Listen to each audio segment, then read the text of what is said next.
ह्या घरावर बरीच अरिष्ट ओढवली आहेत। देवयानीचा अपघात हा स्वतः त्यातलाच एक भाग आहे। जेव्हा डॉक्टरांचे उपाय संपतात तेव्हा देवावरची श्रद्धा कामी येते।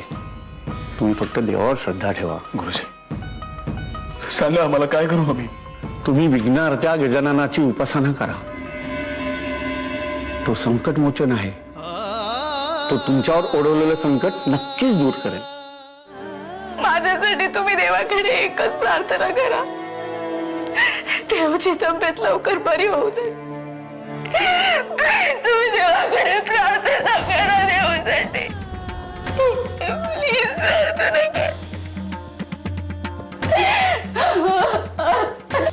माझ्या देवासाठी प्रार्थना करा।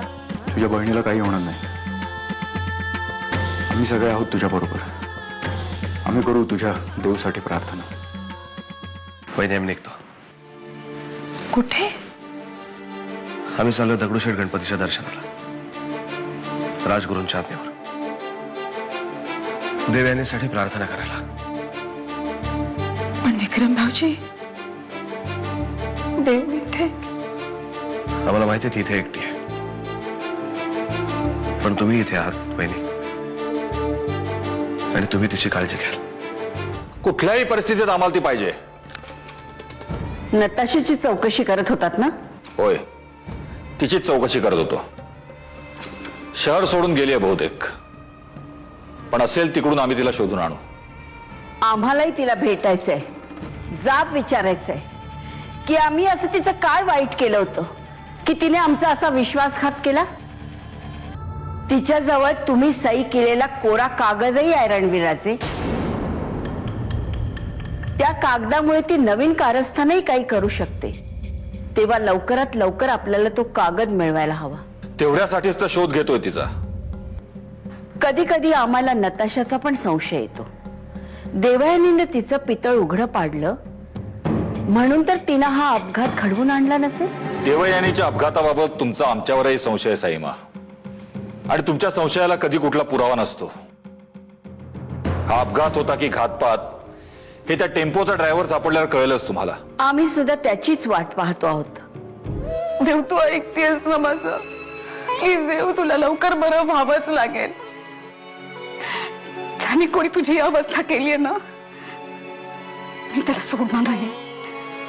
सर, 2 दिवसापासून काळशेवाडीच्या जंगलामध्ये एक अज्ञात टेम्पो उभा आहे। देवयानी राजे शिर्केंच्या अपघात प्रकरणात आपल्याला जो टेम्पो हवा आहे त्याचं वर्णन आणि ह्या टेम्पोचं वर्णन हे एकदम हुबेहुबे। खबर पक्की आहे का? Yes sir. सर, मला असं वाटतं की आपण एकदा जाऊन खात्री केली पाहिजे। Hello Sakshi. Yes sir.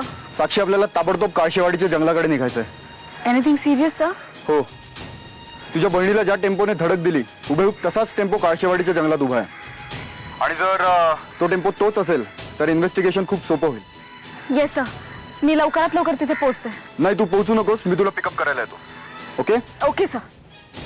Ekadanta तू पार्वतीच्या रे बाळा, मंगलदायक अष्टविनायक,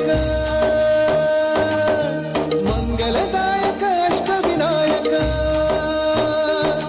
दीनभक्ताच्या प्रतिफळा, शक्ती दे गुण गाया, दीनदया घना गणराया, दीनदया घना।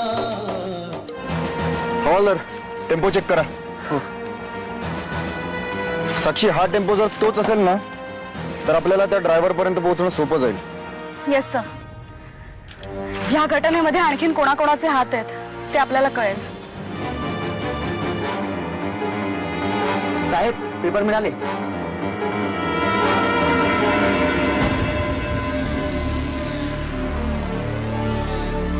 हे कागज, हे लायसन्स। सखाराम सावंत, डिटेल्स लिहून घ्या। साहेब, दारूची बॉटल पण सापडली आहे। बरोबर ठेवा ती, फिंगरप्रिंट एक्सपर्ट कडे घेऊन जायला लागेल। हा लिहून साक्षी, घेतलं? Yes sir. आपलं काम सोपं झालं आता। त्या गाडीचा पंचनामा करा आणि पोलीस स्टेशनला घेऊन या। चल।